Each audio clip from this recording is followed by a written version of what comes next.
Boom shakala! We're live. What's up, everybody? Joseph here, and today I'm going to be hanging out with Brian. He's the creator of Six Gun Gorilla. It's a very cool comic coming soon. Well, are you shipping yet? We are shipping. Oh my goodness, we're shipping already. We're shipping already, man. We're shipping. It's in demand, so you can still grab yourself a copy.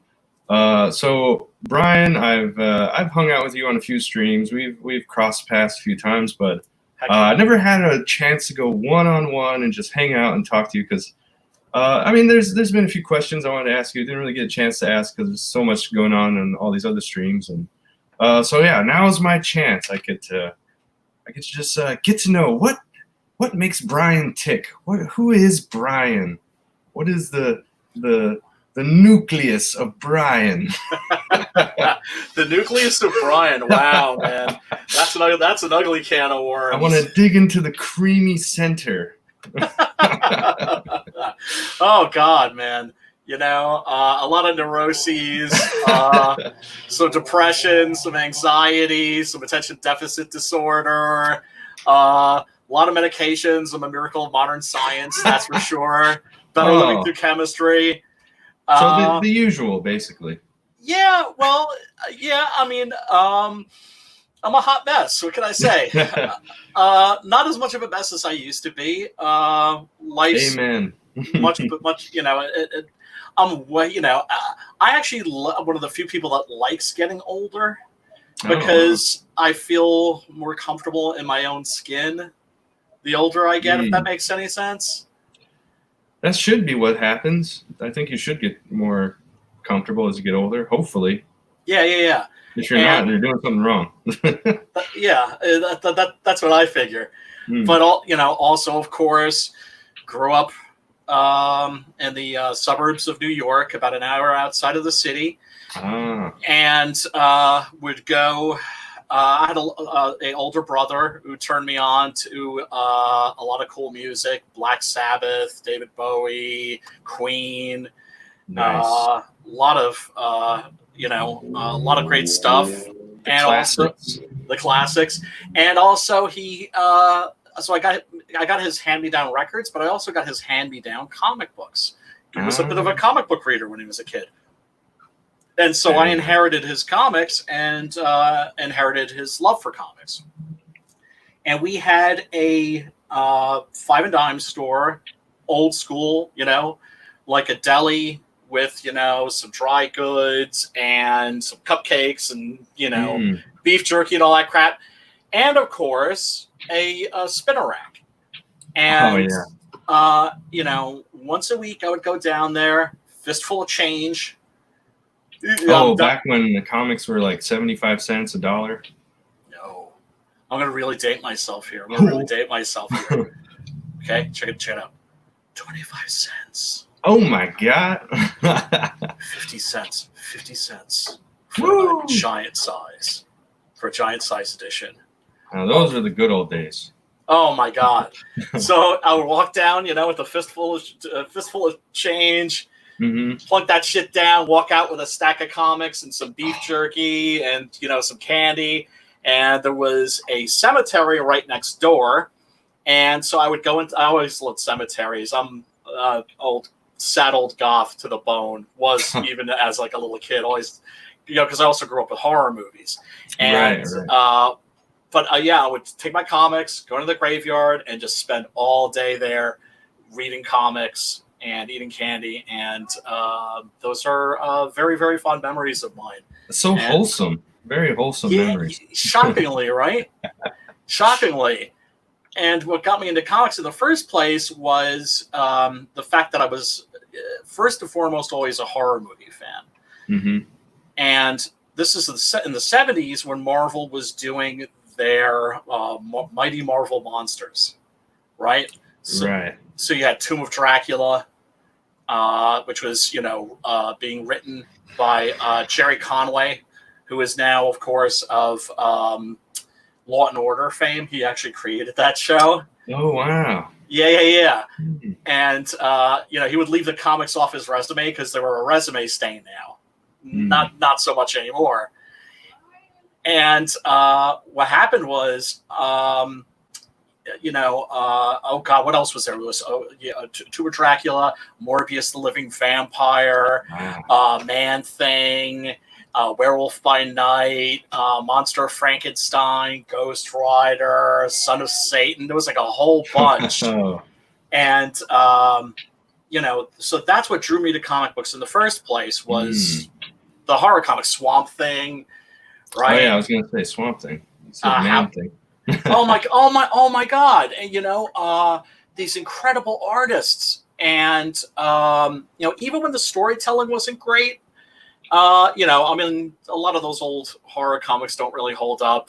So Satan doesn't really hold up. Ghost Rider really doesn't hold up. But they look cool. Exactly. That's because you had people like,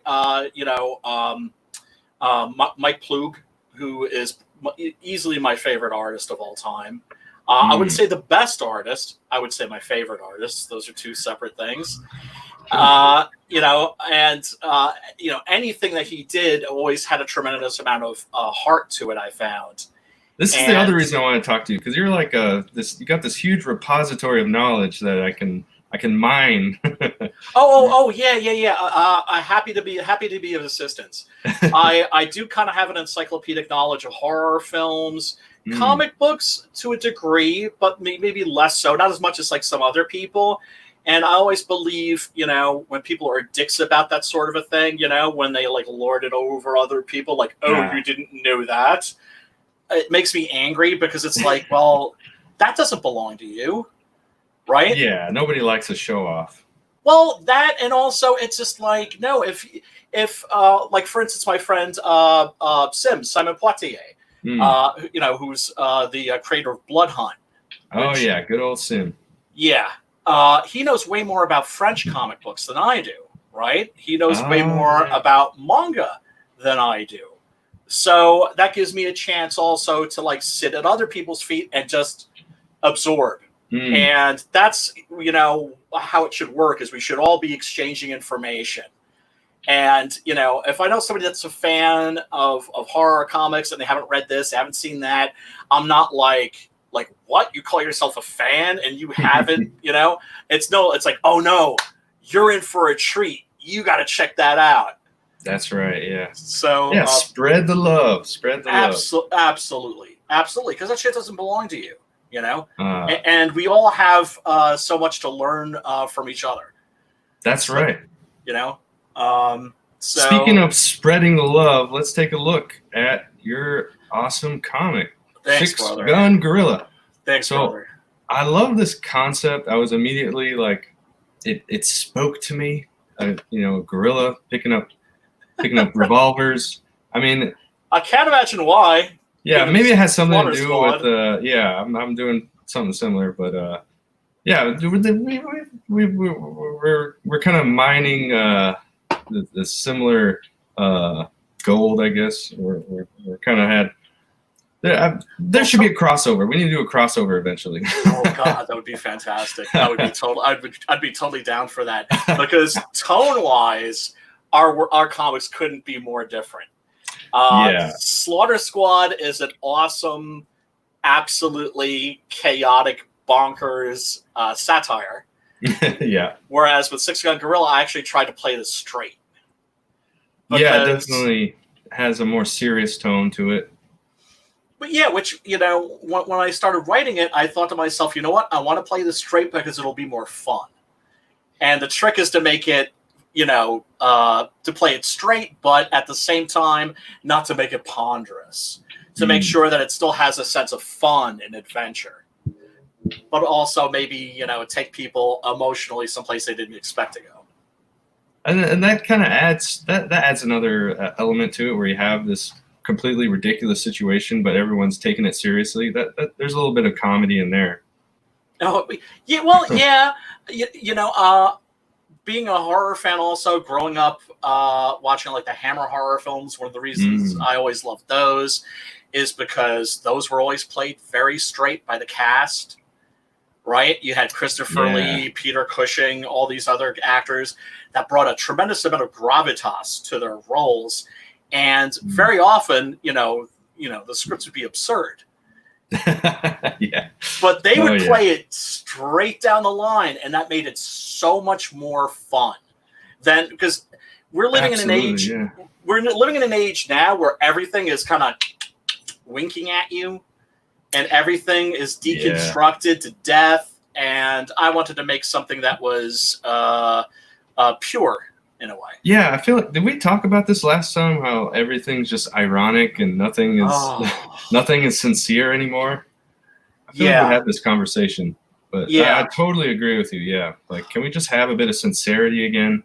Absolutely. I'm sick of the irony and the sarcasm. Absolutely, and that is, that's my attitude towards all my writing. Is, you can not like it. You could tell me that you think it's shit or whatever. You have to tell me why you think it's shit, right? But one thing I can never be accused of is lack of sincerity. And, not caring. Because for sure. That degree of care, it's gonna come across to the reader. And it's going to pay off in a big way, I think. Well, I think it's already paying off. Look at these numbers here. You got 15K, got 351 backers. That's freaking awesome, man. Unbelievable.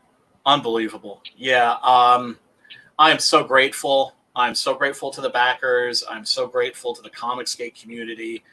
What can I say? Hail Comicsgate. Hail Comicsgate. It's literally a case where, when I finally hit that number, I didn't know who to thank because there's too many people to thank. Oh yeah. Too many. So it's just like, if I start naming names, I'm gonna go on forever, and I'm gonna leave some people out, and I don't want to hurt their fees. So and you this is like your third or fourth try, right? And well, this is my second successful campaign. I had 3 first campaigns. Oh, okay. The kind of like, there are a lot of novelists who have written 3 or 4 first novels, if you know what I mean, right? Yeah. I did 2 campaigns. I had no idea what I was doing. They flopped spectacularly, but I kept at it, and I paid attention. I looked at what other creators were doing that was successful. I was also learning from their blunders. And I know that feel. Right? Yeah. And, when, like this is your second campaign for Slaughter Squad. Yeah, actually, I think... No, this is the third try, actually. Is it really? There was another one, that was even worse. And it's so important for us to point this stuff out. And it's so important to let people know. It's just like, if you mess up your first campaign, don't pack it in. Yep. Come and hang out with this community, and it's very successful. The door is always open. We're not gatekeepers, we're gate openers. And like I said, learn from our successes and learn from our blunders. And, if in our cases, the third time was the charm. Yeah, that's right. Yeah. It's amazing how welcoming and supportive the Comicsgate community is. So it is. And it's, I couldn't have done it without you guys. That's for sure. You know what? I can say the same. And the best thing about this community is that it's a pay it forward community. Oh yeah. Like, have you spoken to Adam Lawson? No, I haven't. He has a comic called The Eighth, and I think he set his goal really high, like 15,000. Oh wow.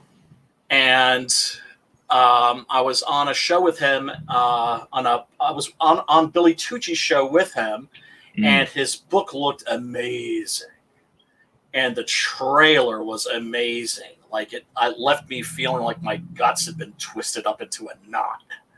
Right? Oh, it was like really effective, and it looked like there was no way he was going to hit his numbers. And I reached out to him and said, dude, come on me and my friend Drew's show, and we'll introduce you to the community, and you could start doing the network, going from live stream to live stream. And he met his goal. Oh, wow. Yeah. And awesome. Yeah. And, that made me feel spectacular, and he was so sweet. He sent me a message saying, "Oh man, thanks, man. I owe you one." And I was like, "Dude, you don't owe me shit." And and I was like, "Pay it forward." That's the nature of the community, man. Is you help out your fellow creators, and you elevate each other, and then that person that you helped elevate, they help the next person that comes in, and the community just keeps growing and growing, kind of like the blob. Oh, that's beautiful, man. That's beautiful. Oh, and that's why everyone likes you, Brian. You pay it forward. Well, and you helped me out too. You gave me lots of advice and words of encouragement, and I really appreciate that. Oh, thanks, man. Thanks for saying that. It's its own reward, man. It's its own reward. And Slaughter Squad, I'm glad it's funded, but holy shit, man, it deserves to be doing hella better. I agree. So we need to get those numbers up. That would be great. we need to at least get you into the 10K club, if not the 15K club, or the 20K club, or the 50K club. Someday I'll get there. I know it. Yeah. And you will. You will. Especially once you start fulfilling on this book. Because that's why I'm doing these numbers, is because, first of all, of course, the support of all the wonderful live streamers, such as yourself, that have had me on their streams to promote my book. But also, once you start seeing your book in people's hands, and that's going to be a huge high. You're gonna feel like you've been sniffing glue or something. Oh, I'm super excited to get like the test print and see it in physical form. Yeah. And sniff it. Sniff it. Yeah. Yeah. If you're a book sniffer like me, unfortunately, people, I have to confess, Six Gun Gorilla, not very aromatic. But it's visually stimulating, that's for sure. It's visually stimulating, but yeah, it's not that exciting on the olfactory senses. Hey, what's up, Gargoyle? Good to see you, buddy. What's up, brother? How about we watch that trailer again? That sounds awesome. I never get tired of it. Brian Christgau, your book, Can you hear it? Six Gun Gorilla, is All right, cool. excellent. Six Gun Gorilla, awesome. Awesome comic book.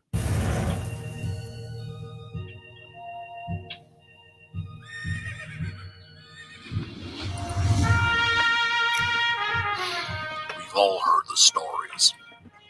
We've all heard the legends. Wyatt Earp, Doc Holliday, Billy the Kid. But there's a secret history to the Old West. One that seems too strange to be true, but, well, we all know what they say about the truth.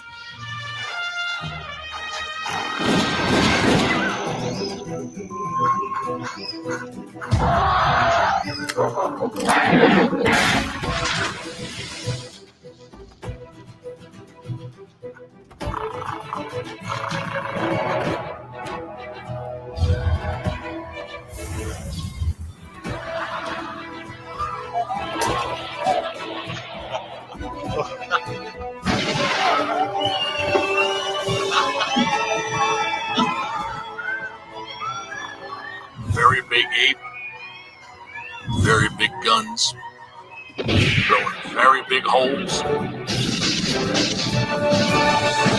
very bad people. I think the world is finally ready to hear the story of the strangest, the most startling Western hero of them all.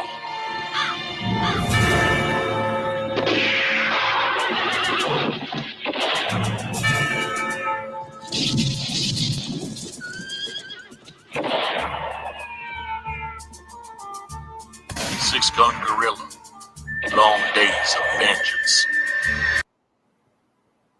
Wee doggies. Woo, that was cool, man. Thanks, I love brother. that trailer. Thanks, man. Great music, catching those classic Western vibes. The every single gunshot that you hear in that is taken from a Sergio Leone Western. Awesome. That's like one of those things where it's like lingerie. It's like, I know it's there. I mean, it does sound very like the music, the sound effects. I was definitely getting those vibes. It doesn't surprise me that you just straight up ripped it. Had to. Oh, it's perfect. Thanks, brother. Thanks. Very happy with how that turned out. And the great Bronson Gorilla is working on a new trailer. Ooh. Yeah. Nice. You know, he's the one that did that really cool Grindhouse style trailer for Adam Post's College of the Dead. Oh, yeah. That trailer is freaking awesome. Yeah. And so I contacted him and it was just like, yeah, dude, like, would you be interested in doing a trailer? And man, I don't know what that thing's going to look like other than it's going to blow people's minds because he is going all out. Oh, sick. You have to look out for that one. Oh, most definitely. So much talent in this game, man. So many people with such diverse talents, too. You know? George Peter Gatsis, the legendary Blue Muppet himself. Hail the Blue Muppet. Hail the Blue Muppet. He's doing the Six Gun Gorilla figurine. Oh, yeah. I'm probably going to talk to him about doing something with Kilgore. I did this. I made a 3D print like years ago. Did you really?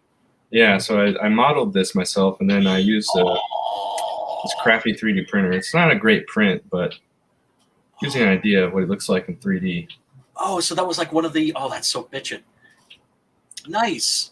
Yeah, and I have it like I have the whole character modeled out, but I just printed the head so I could save on the plastic. Well, the 3D printers are getting more and more advanced, just like everything else. The like technology is moving. I printed this like 8 years ago on a crappy old the technology is so much better now. I can make some really nice prints with it. Oh God, you should. Oh man, George was on Drew's channel. He was showing us because he's also doing Captain Love's Hauler. Ooh, that's the ship, right? Yeah. Yeah. And oh man, that looks amazing. But with the Six Gun figurine, he's making it so that the hat and the poncho and everything come off so he can paint them separately. But this is the really sick thing. This is how next level the Blue Muppet is. Understand, people. Y'all better recognize. He's making it so that the arms are attached like the old Micronauts, like with magnets. What? Right? Yeah. And you'll be able to remove the arms and replace the Six Guns with a Gatling gun. Oh. So people are going to be able to take the figurine and customize it. Wow, that's freaking cool, man. Oh, goodness me. Oh, there are pictures of that? I want to see. I uploaded a video. It's on my channel. Oh, okay. I'll check that out. Well, I don't know. We could play it. It's so ridiculously next level, man. I mean, he's just ridiculously next level. And he's a great guy too. He's funny. Yeah, he is. Good sense of humor. Awesome sense of humor, and I can't wait to get his book. It gets a little confusing though, because my name's Joe, and your name is character Joe King, and then there's also Joe Ball, and lots of Joes. Too many Joes. I'm the original. Yeah, you are. We recognize that, sir. We recognize that. How about we just go through the tiers real quick? Absolutely. See what we got here. We got the graphic novel and the Big Gun Down. That's what I got. I backed that one. I believe yours is on the way, by the way. Ooh, it's awesome.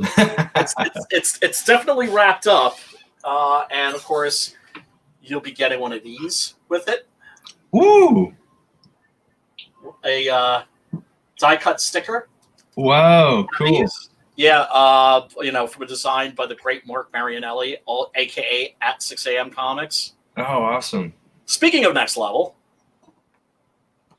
absolutely love that dude. And but yeah, I'm always getting on his ass because he still has yet to launch his campaign. Oh, It's like, when are you going to launch your campaign? it's got to be absolutely perfect. Perfect. El Gargo is asking about the standee in the background.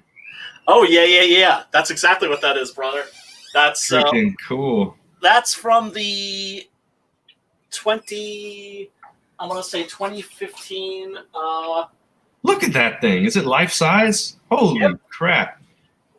I could pose with it. That's huge. Oh, that's cool. Yeah, and he also has the my pass from the New York Comic Con. Oh, nice. Which I kept as like a kind of not a trophy, but a memento, because we absolutely crushed at Independence Alley. We outsold everybody else by a wide margin. We sold out actually of comics the second day. Whoa, that's awesome. And this was like 350 comics. And I mean, part of me wants to say it's because we had the most badass comic. We had the most badass display. I've got to still have this huge banner that looks absolutely amazing with the Joe Lansdale quote and everything. But I got to keep it real. Part of it also had to do with the fact that year we were the only comic in Independence Alley that wasn't about zombies. Oh man! Because everybody, of course, they were playing the Walking Dead. Yeah. Bubble, you know. You can't just be following the trends. You got to be a trendsetter. Exactly. Because if you're following a trend, it's just like, you know what, that bubble that could burst at any moment. Well, you're just fighting for scraps. Yeah, exactly. And, you know, most of the people, I'm not saying all, but I'm saying, you know, anybody who's just following trends, those aren't passion projects. They're doing what they think is going to sell. They're going to do what they think people want. And that's not what you want to do. You want to do you want to make the comic that you want to read. And hope that other people are going to feel as passionate about it as you do. And in my case, I'm just extremely fortunate that people get it, you know. You found your audience. I did. And you know, it's tough for me to talk about with you know, because I don't want to. It's okay to come off as like a little braggadocious, I suppose, but really, I just feel a tremendous amount of humility and gratitude that people, you know, that people have connected with this thing the way they have. That's the best. That's so awesome. Oh man, so it's so rewarding. Let's go through let's go through the rest of these. We got the Big Gun Down. So that's the last book, right? Yes. Let's see. This is the trade paperback, which is the same as the old trade paperback. I think I still get a copy of that or two around here, but it's with a brand spanking new cover by Mr. Kanan White. Ooh. And it collects issues. Hold on, let me full screen that. That's beautiful. Oh baby. Isn't that lovely? That's great. Kanan White. Yeah. Awesome. Yeah. And get a little quick look at the interior. Got action. Got drama. Oh yeah, without a doubt. You got and you got a hot ginger. Got a hot ginger. I got a thing. I got a thing for the ginger gals. I will admit. You're not the only one. Oh yeah, that's a great image there. Love the gun smoke. Oh yeah, that's Chadwick Haverland. Sweet. Yeah. And so that's it. That contains issues 1 through 6, and the Big Gun Down is issue number 7. Gotcha. Okay. Yeah. So you can buy them separately, or if you buy them together, I knock $5 off the price. Nice. And we got the digital deluxe. Yes. I guess for international people who don't want to pay for shipping, or if you're just... Yeah. I guess that's the main reason. Yeah. That's the main reason. Because I hear people saying like, that's like a controversy within Comicsgate, whether to do a digital version or not. You know what, folks? I might be talking out of my ass here. I've been known to do it, right? I'm wrong about shit all the time. But I personally believe that piracy is not something that Comicsgate should worry about even a little. Because this is a collector's medium. And people want the physical copies. I know I do. And, I'll read digital comics sometimes. I got them on my Kindle. And it's convenient having like 500 issues of the Incredible Hulk or the X-Men, yeah, totally.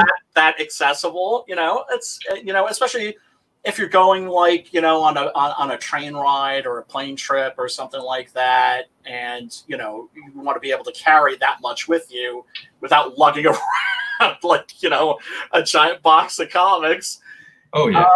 But most of us want that physical copy. However, if people want the digital copy, it's available for them. And for foreign backers, I hate having to charge people $20 for shipping.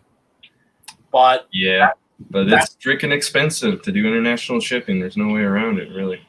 Not yet. I believe that Comicsgate has enough geniuses and visionaries such as yourself, Mr. King. I'm no genius. Well, okay. Well, let's say dangerously talented. Okay. I'll accept that. Okay. There we go. That we're going to find a way around this eventually. Like we're going to find a printer somewhere in Central Europe, Germany, or someplace like that. And that's going to make it cheaper for us because, this is the internet age. Why shouldn't we be able to beam our files to Singapore or Japan and have a printer there take care of things, right? Of course, you'd have to have somebody handle fulfillment and all that stuff. But we're gonna figure that out eventually. Yeah, and I agree. I agree with you about the piracy. It's not something.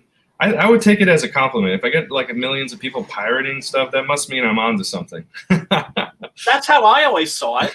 When I released the very first issue, it was on the Pirate Bay the next day. And I just cracked up. I thought it was funny. And I always tell anybody that if you buy a digital copy of my book, it belongs to you. That means that, just my general attitude towards file sharing is that if somebody wants to scan my comic, and because that's the other thing too, people can just like scan the hard copy if they want with their phone. Oh yeah, I saw a thing on Kickstarter. They made this. There's some new device that they're shilling on there that makes like a super clean scan of everything. Like exactly. So if people want to like pirate your book, they're going to pirate your book anyway. So my advice to my fellow CG creators, although it's a controversial opinion, would be embrace the digital format.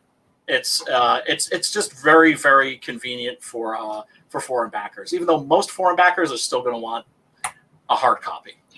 Yeah, and some people disagree, and that's fine. We can disagree on things and still be friends. And absolutely. And like I said, that's all right. I'm wrong about stuff all the time. I might be wrong about this. Yeah, you might be wrong, but you're not lying. You're just, Yeah, it's just maybe a little misguided sometimes. I don't know. Yeah. How could you not trust that face, though? You're just look at this man. You gotta trust him. No. Well, look, I fulfill you. That's one of the things that's so precious about what we're doing.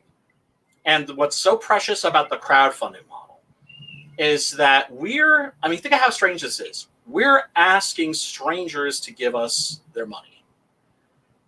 And they're trusting us to live up to our end of the bargain and to ship them a book. Yeah, sight unseen.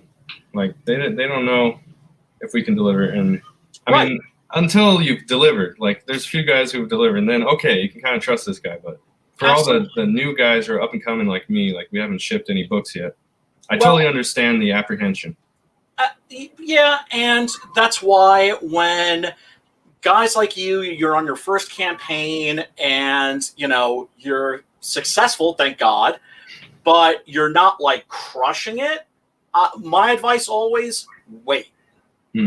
Once you start fulfilling, once the reviews start coming in, once people are on the twatter, like with your book going, yeah, right, and on YouTube and all that stuff, your next campaign, that's when you're going to see the really big numbers. That's when you're like, because then people are going to know that you're not going to pull a Critias. Yeah, totally. Let's see. Did we talk about this one yet? The last tier?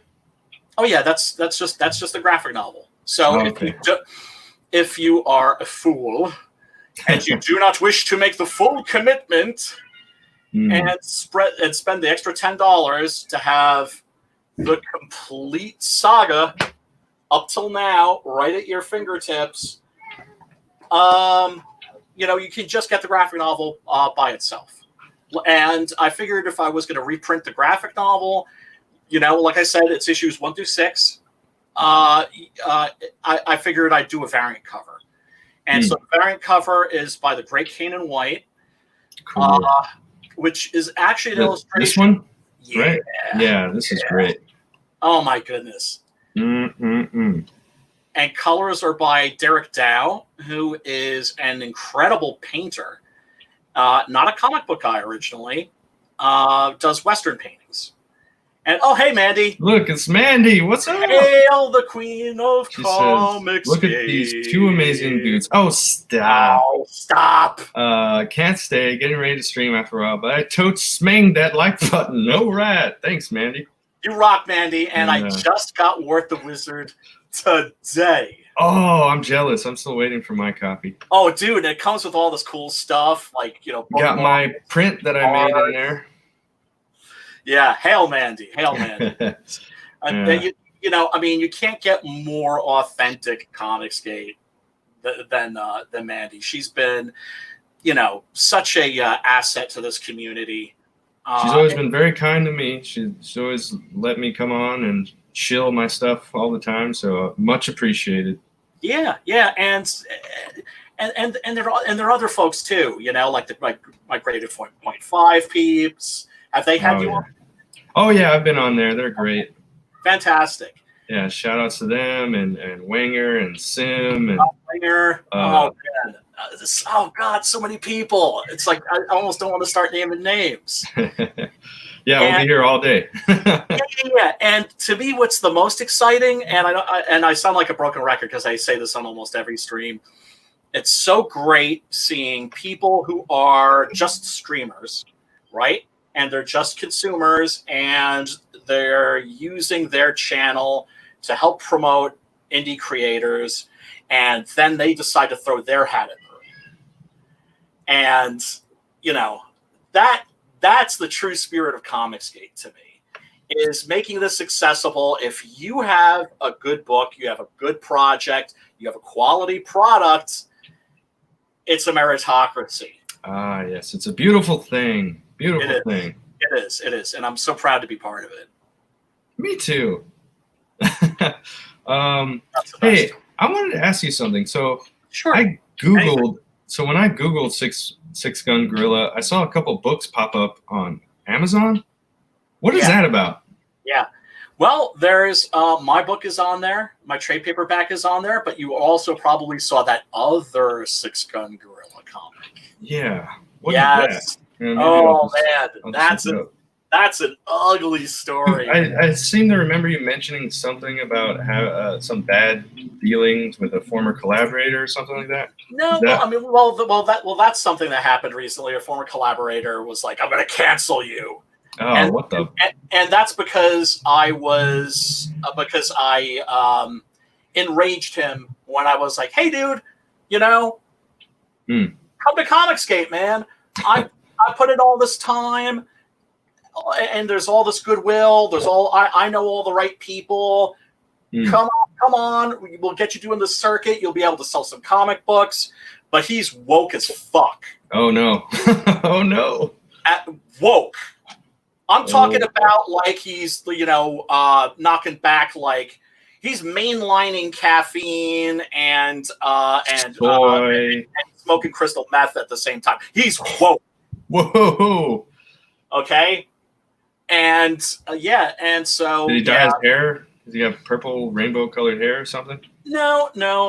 Okay, he's not that woke then. He's not. No, he's not. He's not. Well, yeah, because that might be an expression of his toxic masculinity. I think it's okay for the blue-haired land whales to do that, but not necessarily for me. But anyway. Yeah, so, when I Google it, this came up. What is this? Yeah, that is the other Six Gun Gorilla book. That's by Cy Spurrier. Okay. So what happened was I had the book. It was ready to. It was just about to come out. Mm-hmm. My artist had been dragging his feet on it, but I always come from the school of I'd rather have it good than fast. And so I get an email from somebody, and he says, "Oh, is this your book?" And it was like the sky fell and the ground dropped out from underneath my feet at the same time. Oof. Yes. Because this is a super obscure character. A public domain character that first appeared in a... Where is it? I saw that it's like from the 30s or something, right? Yeah, that's it right there. The one with the gun belt. Where is it? With the pistol and the gun belt. Oh, this one. Yeah. That's the original Six Gun Gorilla right there. Right. And what happened, the way I found out about it was I was perusing a website on Golden Age Heroes because I'm a huge pulp fan. And I really feel that where comics are right now, that retro is the way to go. That the future is the past. And I was just, and I wasn't looking for like a public domain character to like do a comic about or anything like that. But I was just, just going down this list, and I saw Six Gun Gorilla, and it set off a firecracker in my head. And the name is just so great. It has a nice ring to it, and then the concept is just beautiful. It's a great idea. It gives you everything right there. And I had the reaction that most people have when they hear it, which is like, man, that sounds ridiculous, but it also sounds kind of awesome.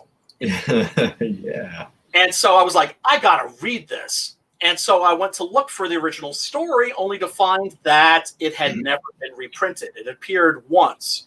That's in this, which was a British pulp magazine for boys called The Wizard. And it's never been reprinted. There's not even an author that's credited. Yeah, I saw that. It said author unknown. What the? Author unknown. Author or authors, because it could have been more than one person, because people were collaborating at that time. Right. Churning this stuff out, right? Yeah. And so I was pissed off because I found out that there are only 2 copies left in existence, and they're both under lock and key in a museum in England. And so ultimately what happened was I was like, well, if I can't read it, I guess I'm going to have to write it. And I remember vividly that afternoon I went for a drive and I live in the land of like the shopping mall. There's nothing but shopping malls out here. And so I went to a shopping mall that has like the last Arthur Treacher's fish and chips on Earth, which is my favorite junk food. And I was listening to the Hawk the Slayer soundtrack. This is very important detail for me for some reason. I was listening to the Hawk the Slayer soundtrack on the way there. And by the time I parked, I had the entire story. It never happened to me before that a story just emerged like whole cloth into my head. Oh, wow. Yeah, that's impressive. But it happened this time. And so I was like, I got to write this because I think this is like a really kick-ass story. So I found an artist, made the comic, had the first issue ready to come out, found out that that Cy Spurrier also heard of Six Gun Gorilla. It also set off a firecracker in his head, and he did his own thing with it. And wow. I did. So it was just spontaneous, like no connection. Dude. The odds of there being 2 Six Gun Gorilla comic books coming out at exactly the same time were slim and none. That's like synchronicity or something. That's some weird stuff, man. Dude, what are the odds, right? But it happens all the time. It's so weird. It does. It shouldn't happen, but it does, yeah. Yeah. But in this case, it was just especially freaky. Right? Like in Hollywood, they call it parallel development, right? Yeah. Yeah, but it's just like, what? And so, of course, I it's narcissistic to think that, like, that you're so important that, like, God Almighty is going to be like, you know what? I think I'm going to fuck with Brian today. Right? But you can't help it. You still take it personally when shit like this happens. And, I thought, like, well, maybe there'd be room for both of our books because his is a science fiction story, and mine's a Western. And Cy Spurrier's story is a science fiction story because I think he was thinking, there's no way I'm going to be able to sell a Western. And so his Six Gun Gorilla, the gorilla doesn't appear until the very last page of the first issue. Huh. And it's not even real. It's a mirage. It's a illusion. It's because the story itself is about a futuristic blood sport. And it's like a combination of The Running Man and a old Harvey Keitel movie called Death Watch, where this guy is forced to play like this gladiatorial game on another planet, or he volunteers for it because he's like suicidal. And he also has cameras implanted in his eyes so people at home can like watch the mayhem and the gore and everything, right? And so he starts having these hallucinations. He was like a pulp scholar, and so he starts having these hallucinations or something about this Six Gun Gorilla character. Oh man! So it's not even the real gorilla. Yeah. Why even call it that? What the? That's what I'm saying, right? But still, I was like, oh man, like, fuck. I actually managed to get mine out about 2 weeks before his. Right? And, but only digitally because no publisher would fucking touch it, right? It would have been a declaration of war against Boom Studios, right? Oh, okay. Who was the publisher here. And so I reached out to him and I was like, dude, are you going to be at the New York Comic Con? I'm going to be there. Swing by my booth and I'll give you some free comics. And afterwards, let's go out and let's like get a pint or 2 or 3 or 4. And I didn't hear back from him. Oh. And then he dissed me on his blog. What the? Yes, he came out and dissed me. Right up to your face and dissed you. And he said, and the reason he dissed me was he said, yeah, I think this Brian Christgau guy, he's just looking for attention and he's trying to ride on my coattails. And he lied. He said that my comic isn't a Western. And it is a Western. And I didn't respond to him because I was just like, you know what? Okay, let's just leave it alone. What I wanted to say was, bitch, I've got an interview from you. I found an interview with you talking about this book from 2 months ago saying this is not a Western. This is not a Western. This is a science fiction story. And now he's dissing me because I said his book wasn't a Western, and now he's saying it is a Western. It's preposterous. So he can eat like fucking 10 bags of dicks as far as I'm concerned. Fuck that guy. Yeah, fuck that guy. Whatever, whatever. And and nobody knows about his Six Gun Gorilla. We all know about the real Six Gun Gorilla. Actually, to be fair, The first issue that he sold, the first issue of his book, sold quite well. Oh, I take it back. Some people do know. The second, third, fourth, and fifth comics, not so much. It ended up in the fucking bargain basement bin. Oof. Okay? Because that's a similar pattern with lots of books nowadays, huh? Mainstream comics, anyways. Well, here's the thing. When you're making a comic called Six Gun Gorilla, and you're putting a gorilla with 6 guns on the cover of your book, you're making a contract with the reader. And that's to give them some, like, blazing 6-gun gorilla action. And, that's right. And that's why I made sure that my book gets right into it. You can't mislead the customers. Like, no, let them know what you're going to get. Yeah. Exactly. Why would you do that? But then I realized he did that because Westerns aren't selling. But meanwhile, why aren't Westerns selling? Because nobody's making Westerns. So it becomes a self-fulfilling prophecy. That's part of it. I think part of it was also Westerns became a little too formulaic, maybe. Oh, well, yeah, back in the 50s even. Yeah, but that's the thing about the Western is it's open to endless reinterpretations. Yeah. You look at what the Italians did, for instance, right? Who were inspired by the Japanese samurai movies, which are also inspired by American Westerns. Yeah, that's a funny kind of feedback loop they had going on there. Well, I see it less like a feedback loop and more like America invented the Western, it also invented rock and roll, right? So when we invented rock and roll, it's like we bounced the ball over to England. England did its own thing with it, bounced the ball back. And so with the Western, it's like we bounced the ball over to Japan. They did their thing with the samurai movies. Then they bounced the ball over to Italy and so on and so forth. So it's like constant cross-pollination, because if you're an artist in any medium, you're paying attention to what other countries and other creators in other countries are doing. That's cultural appropriation. That's illegal. You can't do that. But I mean, wow. For only like a upper class rich white person could come up with a college educated rich white person could come up with a concept of cultural appropriation. It's cultural appreciation. Well, listen to this. El Gargoyle, he says, I think people are warming back up to Westerns.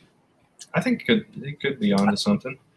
Well, there's Deepwood, which deserves also to be doing much better, which I can't wait for. I'm hoping that CG Western becomes a thing. That would be interesting. Well, we should have CG Western, CG horror, CG superhero. Yeah, all the genres, for sure. CG comedy, CG kids. That's one of the things I love about Mandy. She's doing a all ages book. Right? Why shouldn't we have all ages books too? We should have a little bit of everything. CG crime. Did you say crime? CG crime.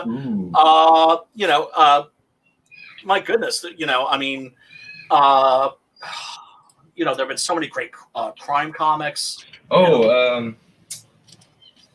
Magic Cop. That's an awesome crime drama.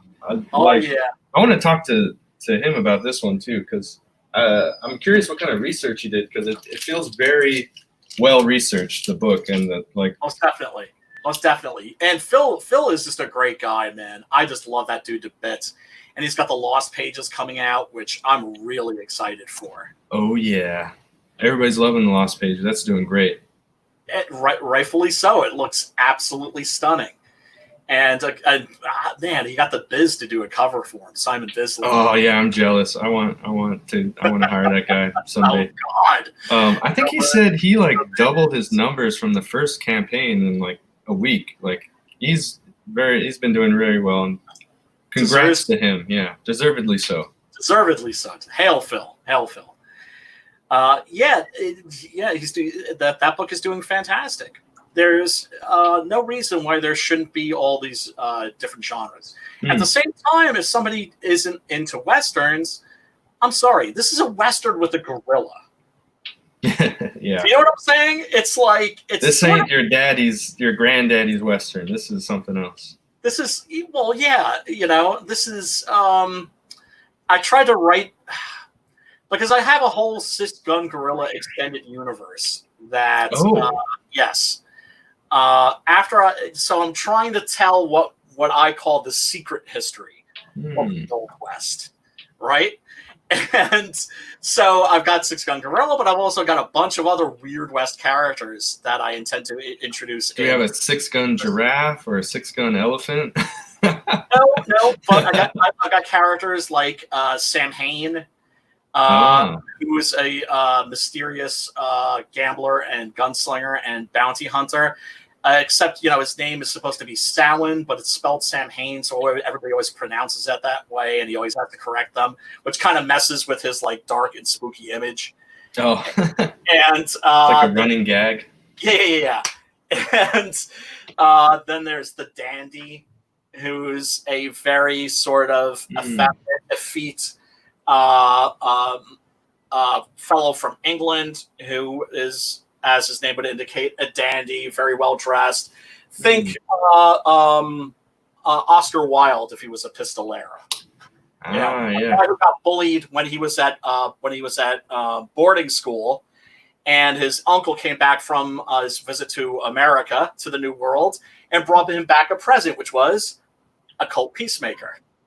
And so he realized, I may be a skinny geek with a little buggy whip arms, but I've got the great equalizer here. Great equalizer, that's right. Yes. So he murders his bullies and has to flee to the United States. Oh, and so becomes like a bounty hunter to survive. Sledge Strode, that's a black dude who worked on the railroad with his friend, the Blazing Szechuan Kid, who's a Chinese kung fu master. That's cool. And Sledge, gets his hand cut off by the bosses, and he replaces it with a sledgehammer. Oh, awesome! He uses it to fuck people up. And then there's the mysterious Phantom Vaquero, who's so mysterious. There's not even a picture of him. It's just a big question mark because nobody he's so mysterious. Nobody ever even sees him. Oh, I'm intrigued. So that's going to be in the sequel, which is going to be called Six Gun Gorilla, Any Gun Can Play. That's going to be like a Magnificent Seven of the Weird West. Oh, that's awesome. I can't wait. Yeah, well, first I got to finish this series, which issue 8 is going to be illustrated by the great Preston Exit Only Acevedo. Oh, he's so talented. He's so awesome. Amazing.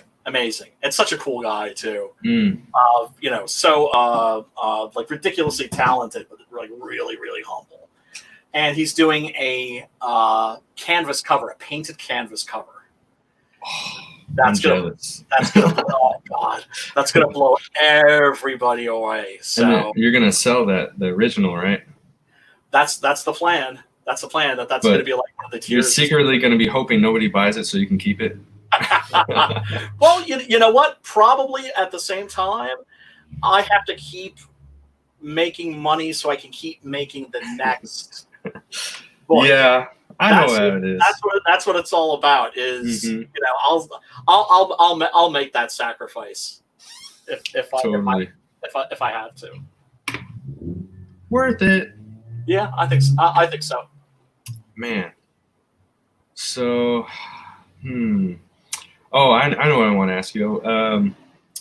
So I think we'll wrap it up soon, but I just wanted to ask you one last question. So, dude, anything. Do you have any advice or tips for new guys or for people coming up who might be collaborating? I know you had some issues collaborating with people, and any advice for someone who's been burned in the past? Don't let it make you cynical. Don't let it make you less trusting, because then you're giving the people that burned you a little victory over you. It's much better to get burned than it is to be cynical all the time and never trust anybody. Make sure that if you're CG, that the people that you're collaborating with are CG. Because that's a big one, yeah. my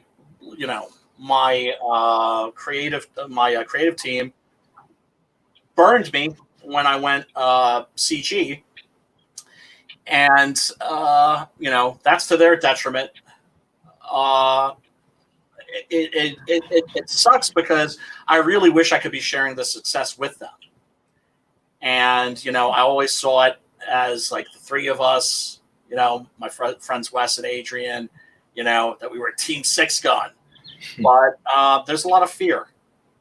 There's a lot of fear of being canceled. And don't be afraid of being canceled, because you know what? If you're not already in the comic book industry, guess what? You ain't getting in. They don't want you. If you just comply, that just means they come for you last. Absolutely.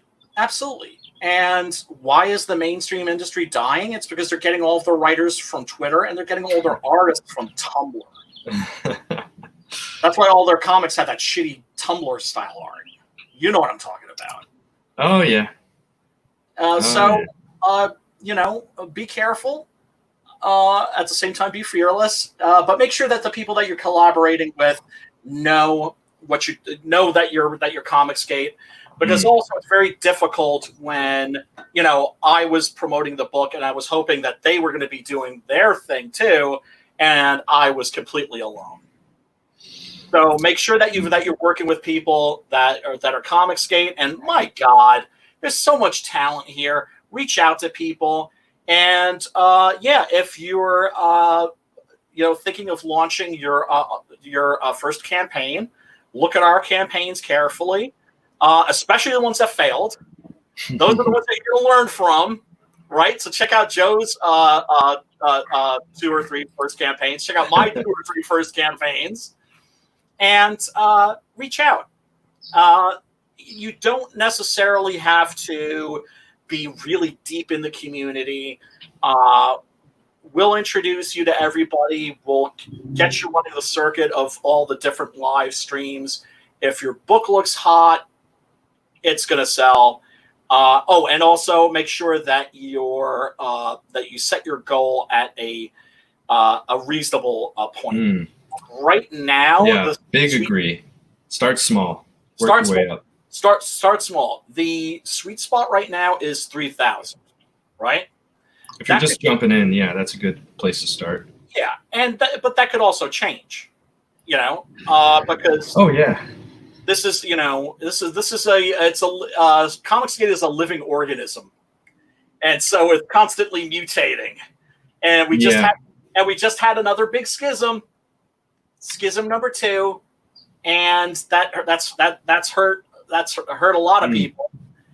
But I also think that Comicsgate, if it's not going to be around, I hope it will be. If it's not going to be around in a year, 2, 3, 4, 5, that it will have morphed into something else. Because, it's more than a hashtag. It's a bunch of people.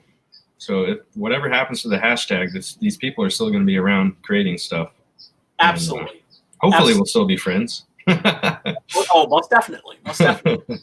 And let's as Stan said, onward and upward. Anybody that's out there that wants to throw their hat in the ring, I encourage them to do so. Yeah, and then going off what you said, about setting your number, getting that pre-launch will really help you gauge the interest and figure out, what's a realistic number for you and how to kind of figure out what your budget should be and all that. Oh yeah. You want to extend your feelers. A trailer is really good to have. Like I said, just look at our campaigns and the ones successful, and imitate what we did right, and then look at our sucky failed campaign. Never give up, never surrender. No, not at all. Make adjustments. Recalibrate. Think about what you can do better, how you can improve. And just keep moving forward.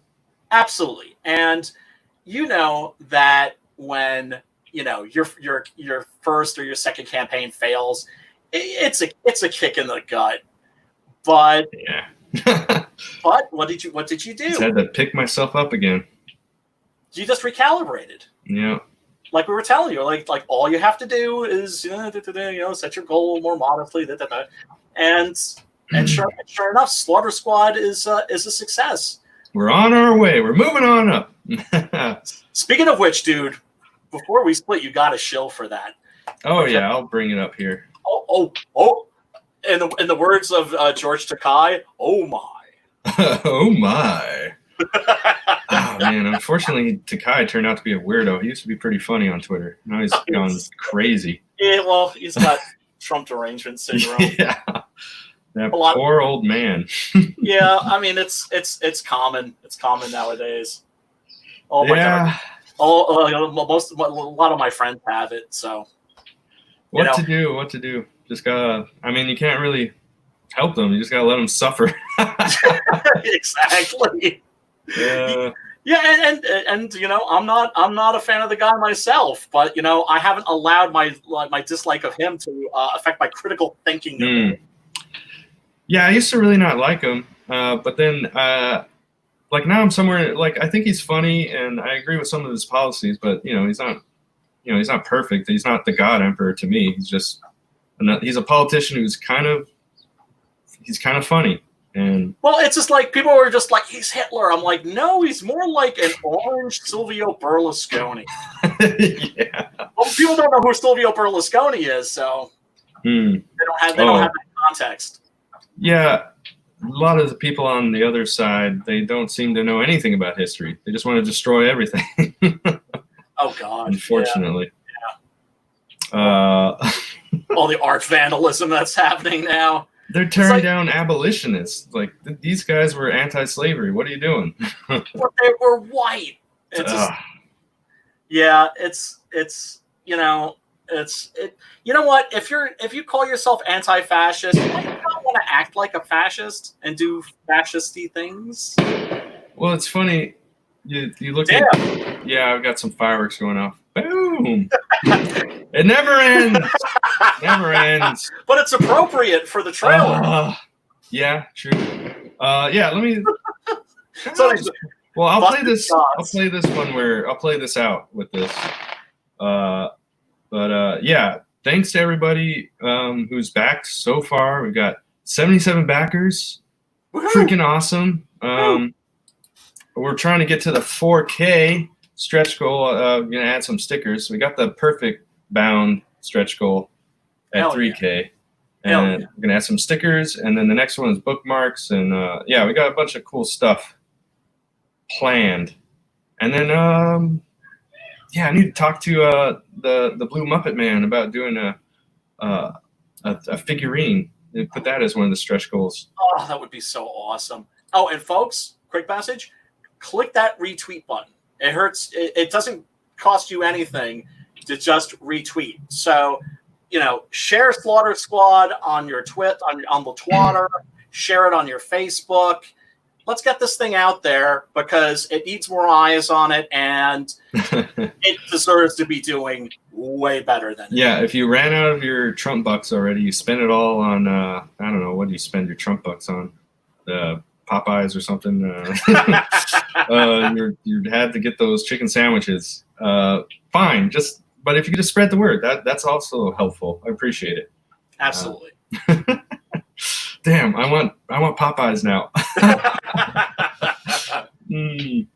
All right, so yeah, check out Slaughter Squad. Check out Six Gun Gorilla. Thanks for hanging out, Brian. It's always a pleasure. You're a good guy, and I'm really happy to see all the success you're having. Thanks, brother. I'm sure I'll see you around, buddy. Absolutely. And then, all right, check this out. I'll play this sucker. You sure you want to go back in there?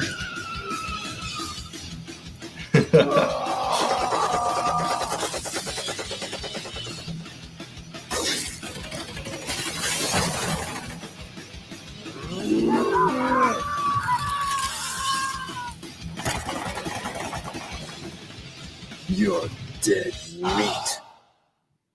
Boom! Booyah! Booyah!